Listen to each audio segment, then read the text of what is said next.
Naisip mo na ba kung bakit pagod ka pa rin pagkatapos ng iyong bakasyon?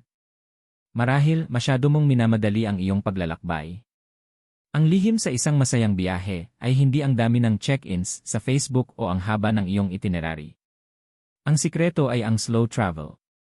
Ito ang sining ng paghinto at paglasap sa bawat sandali. Imbes na tumakbo mula sa isang monumento patungo sa isa pa, subukang maupo sa isang lokal na parke.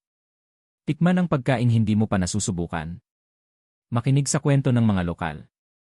Sa slow travel, mas nabibigyan natin ng halaga ang karanasan kaysa sa litrato. Mas nakakatipid ka na, mas nagiging makabuluhan pa ang iyong bawat hakbang. Tandaan, ang paglalakbay ay hindi isang karera. Ito ay isang karanasan. Subukan mong bumagal at doon mo makikita ang tunay na ganda ng mundo.